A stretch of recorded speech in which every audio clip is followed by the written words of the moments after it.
bagong cuisine dito.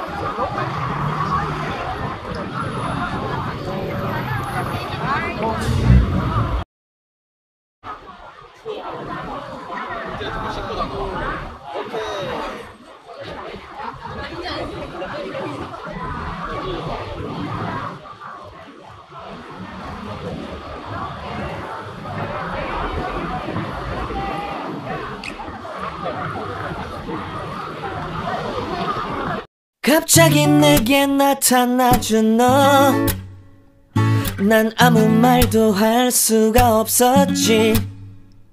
첫눈에 반한다는 이야기가 널 보는 순간 이해가 됐어.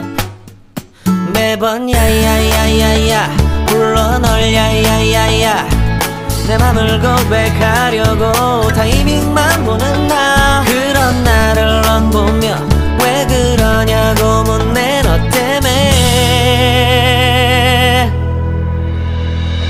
I'm going crazy.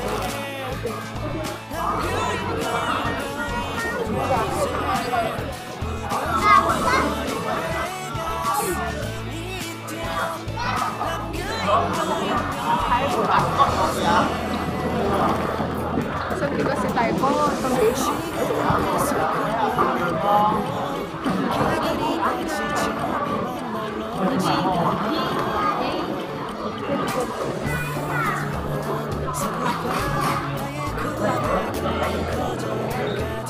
Mày nhớ tụi mày đó.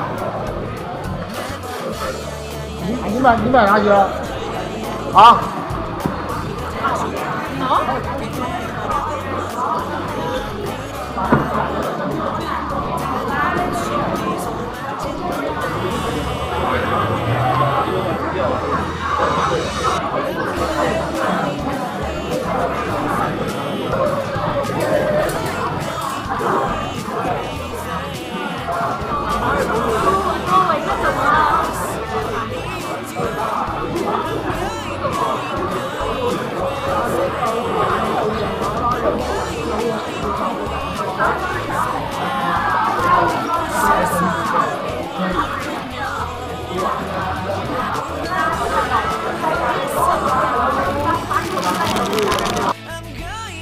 So, ayun, susubukan ko na ngayon mag-vlog na magsalita. Sabi nga nila, pag nagbablog ka raw, kailangan madaldal at hindi mayaman para hindi boring yung vlog or yung video.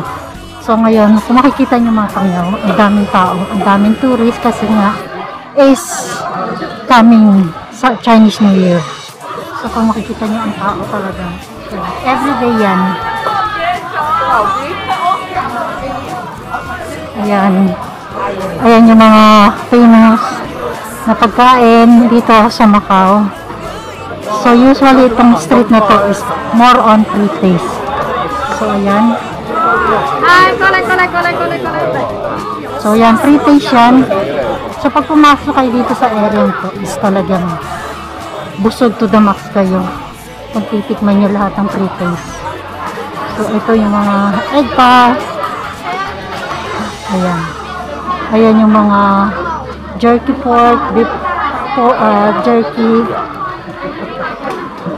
So talagang marami. Ayan, free taste yan. Free taste. Talagang napaka-crowded.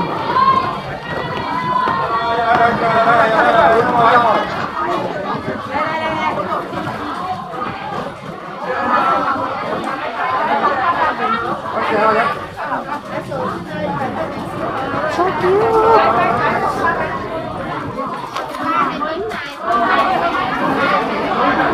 So dapat dito aware ka dahil sa dami ng tao. Ayan. Famous. 过来那边谈，那边看，来过来啊，过来那边呢，啊，来，猪肉干吗？哦，放这里是蛮好的。 Ayan, maraming klase. Yan ang mga famous food dito sa Macau.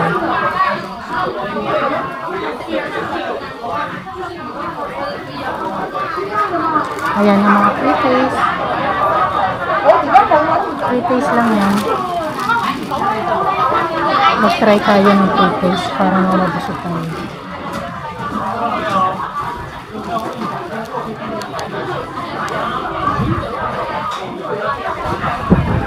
Ayan mga candies with nuts. Cookies. Ayan, mga cookies sa pre-taste.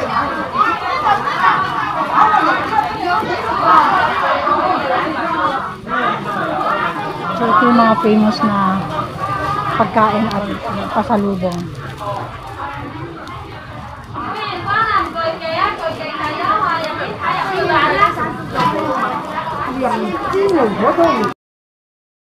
Ayan, kung gusto nyo naman mga jerky, may pork, may beef, may spicy, may regular, with black pepper, and ayan, may egg tart din dito, ayan. Hello, ít than à?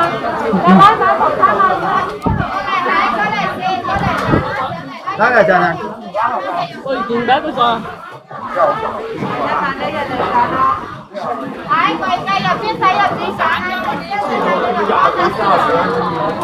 May mga famous, may mga famous na store dito. Gaya yan.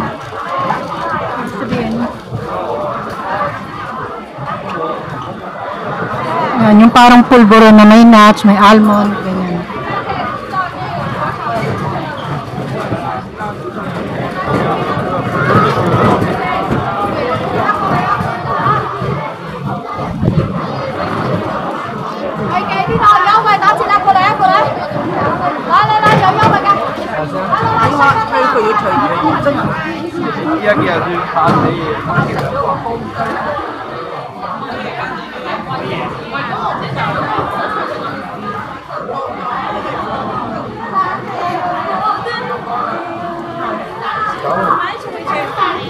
So napakaganda ngayon ng mga outfit ng mga sekwa, Korean, mga Korean style.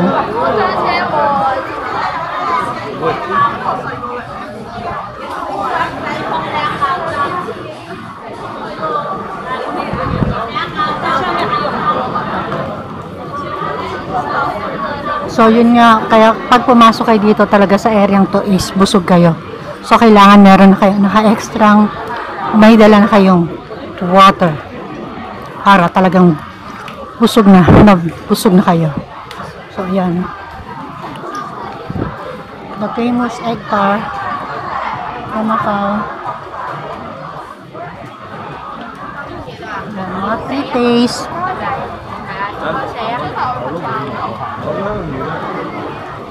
So talagang napakadami ng tao everyday to.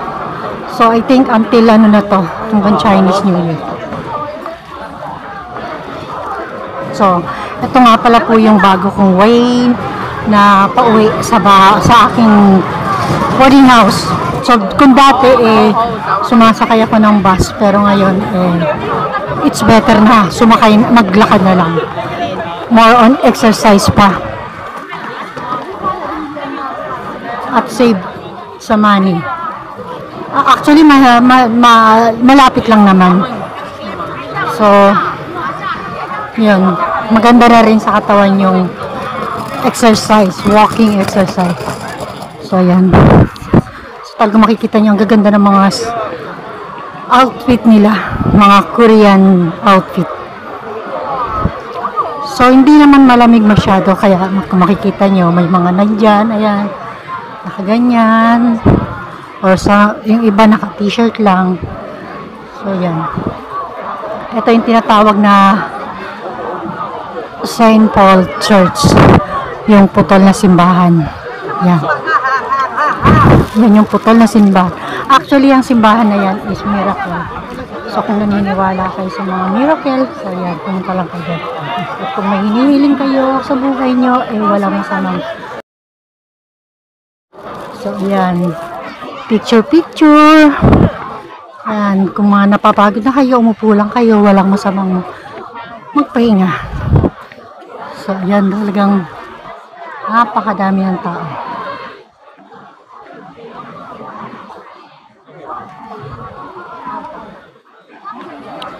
So, madalas niyo na ako makikita dito dahil sabi ko nga sa inyo, ito yung way na paupunta sa aking boarding house. So, makikita niyo ganito everyday na itong view. Ay, hinihingal na ako. Hindi madali umakyat. Ayan. Actually, hindi ko alam kung ilang step yan, pero ayan, napakataas nan.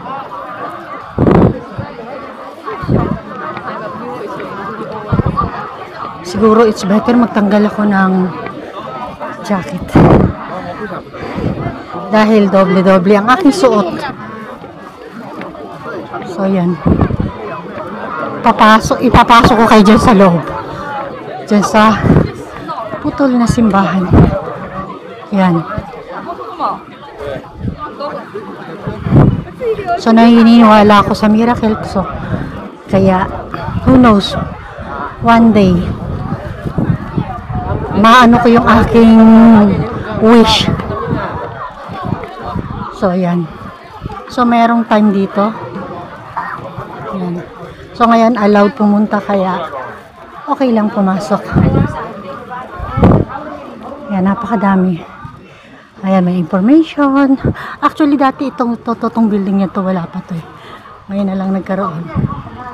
So, ayan. Ayan ang history ng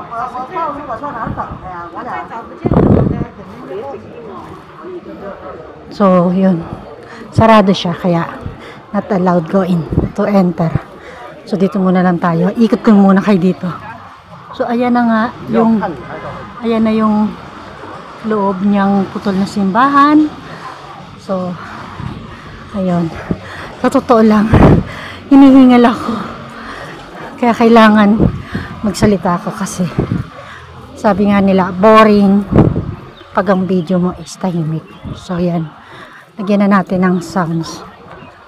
So, ayan ang mga history na itong putol na simbahan.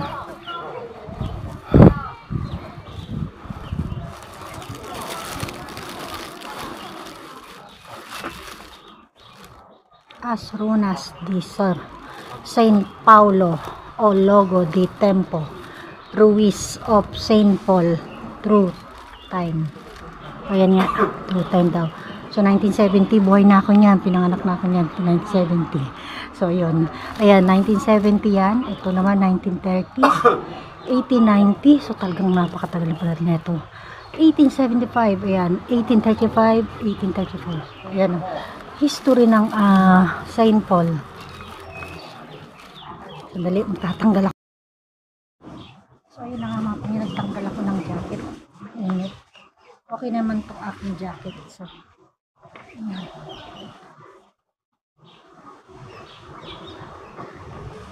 Again, so light pala. Dito tayo. Ayan, maliwaliwanag.